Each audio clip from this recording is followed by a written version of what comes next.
H3H3 tweets out saying, "Not sure what Keemstar did this time, but I'm here for the hashtag Keemstar is over party." Obviously, the Keemstar is over party is referring to the video he made on the Call Me Carson and Fitz beef, where pretty much people believe that he is profiting off Call Me Carson's depression and tough time.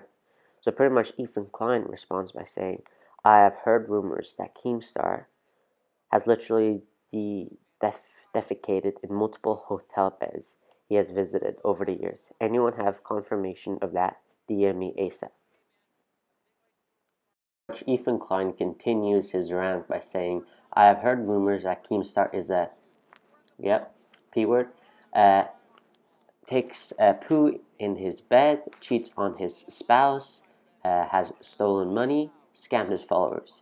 If any of you have any more information on any of these unsubstantiated claims I just made up, please email me ASAP." Of course, I assume this is H3H3 or Ethan Klein, pretty much having like a take back on Keemstar, because if you guys don't remember, like I think in October, Keemstar pretty much made rumors up that H3 met with Susan Wojcicki and pretty much believed that Ethan snaked the YouTube community by telling Susan Wojcicki to take down a lot of the H3 rant videos. So yeah.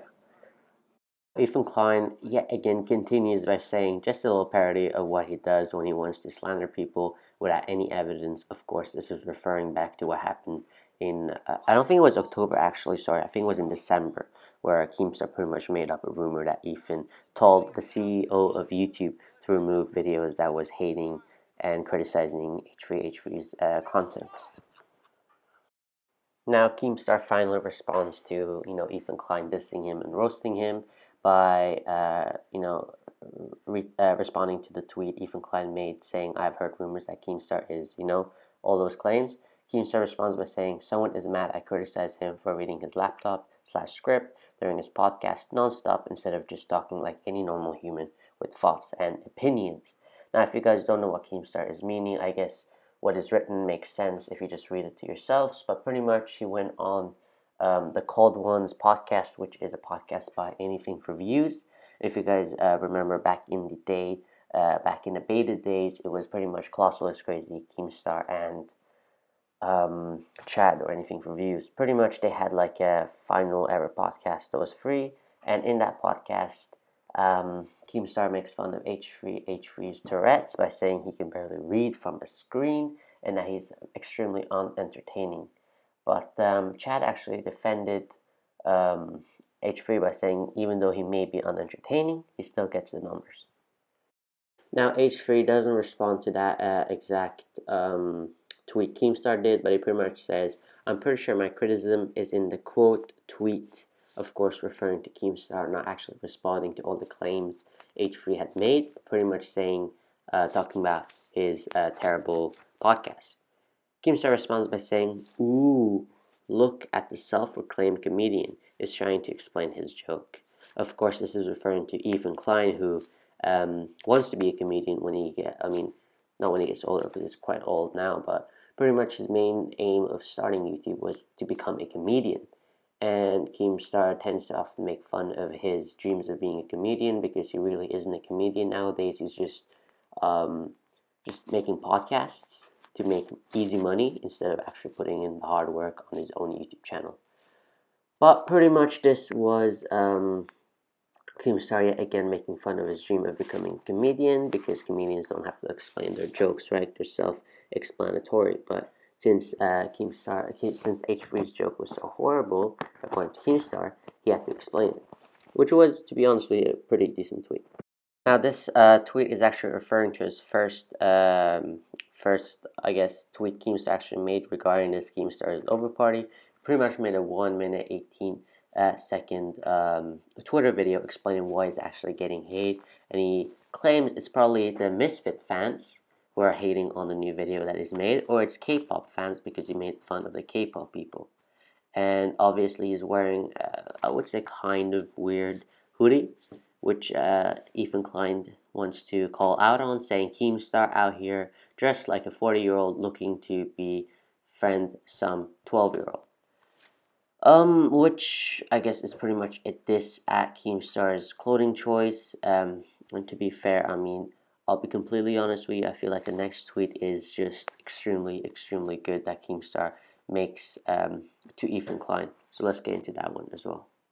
Now, obviously, Keemstar responds to Ethan Klein saying, Keemstar out here dressed like a 40-year-old looking to befriend some 12-year-old, though.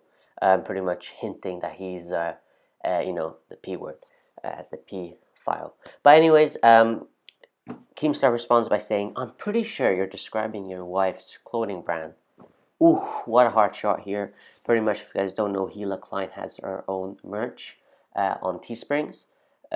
Which actually Ethan actually responds to this by saying by just linking Hila's merch, which is quite a harsh response to Ethan. He brought in the wife, of course, nothing too disrespectful talking about the wife, of course, just about her own merch. And my opinion on this, really, I'm not gonna lie, only thing I know about the H3 merch is that one thing they shove down their fans' throat is their podcast, the boring podcast or reaction videos, as Keemstar likes to call them. And the other thing that they shove down their fans' throat is the merch. So yeah, pretty much had a long history of just making fun of the K-pop group and the K-pop fans, but pretty much Keemstar says, Dear K-poppers, do not let this overweight boomer fool you. He said BTS members all look the same. Kind of racist, but still. I'm willing to join alliances for a short period of time to destroy this greedy clown known as H3H3. If we break this tweet down, it kind of shows how much Keemstar, I wouldn't say desperate, but how much Keemstar is actually willing to join with the BTS fan group to attack H3H3, which also portrays and highlights how much Keemstar actually does dislike the H3 podcast and production team.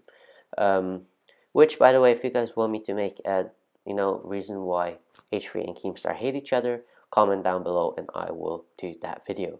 But in fact, we have a few more tweets as well from people reacting to the Keemstar is over party as well. Now, as I mentioned at the start of this video, the Keemstar is over party was trending on Twitter, and Mr. H3H3 decided that this would be the perfect chance to pretty much take revenge on Keemstar after what he said on the Cold Ones podcast, and pretty much regarding the whole Susan Rosansky situation during December period. And what really caused this whole Keemstar is over party was Keemstar tweeting out, I have invited both Call Me Carlson, YT, and Good Guy Fitz on Drama Alert today, and also Katie, to talk about this whole situation. And if you guys don't know the situation, to explain it real quick, Call Me Carlson was together with a girl called Katie. Katie was a nobody, and Carlson gave Katie an opportunity on this platform, and Katie went behind Carlson's back and got together with Fitz. Obviously, I'm not going to show every single tweet made on Keemstar regarding the Keemstar is over party, but the main reason people were really mad is pretty much summed up with this tweet made by Maddie, and it is titled "Nice Bait, Super Dramatic. Hope you get a lot of views on a situation you know absolutely nothing about." Now, I disagree with this tweet because Keemstar is actually good friends with the Misfit gang and also the Carson and also Carson as well. I mean, he says quite a lot, and he repeats quite a lot that whenever he is in Los Angeles or in Australia, the first people he hang out with is the Misfit group, meaning that he actually does know about the situation. And before he even reported about this situation, he says in the Drama Alert that he knew about this all along, but he couldn't reveal anything about it because he was good friends with them, and he felt it was wrong to do so. So I do disagree with this tweet, but one tweet I do kind of agree with is the following. I mentioned in the last tweet I didn't really agree with it, but I do kind of agree with this tweet and kind of not, so I'll, debate my point. But pretty much Jocelyn, or at King Pig, responds by saying, their personal problems are not something for you to get views off. He made it public, but that doesn't mean you get to make money off it. It's just morally wrong. Now, I do understand. I agree with the first part that this guy mentions. Their personal problems are not something for you to get views off, and I do agree with this. If Keemstar was the person who would reveal this, because as I mentioned earlier, Keemstar did tell the internet, or before the drum alert, where he does the story says about the story of Carlson and good guy Fitz. He does mention that he actually knew about the story but didn't want to reveal it. But it was actually Cole Me Carlson who actually reveals it on his subreddit, meaning that pretty much it is kind of fair game for him to use it because it was Cole Me Carlson who made it official. And when he made it official, YouTubers like Kavos and other news channels also reported on this. So yes, it is morally wrong for him to profit off his friend's misfortunes if he was the person to reveal it to the internet. But since it was Carlson that revealed it, I don't see anything really wrong with it. But that's just my opinion. Thank you for watching this Twitter Clash video. This was episode 2 of my series called Twitter Clash.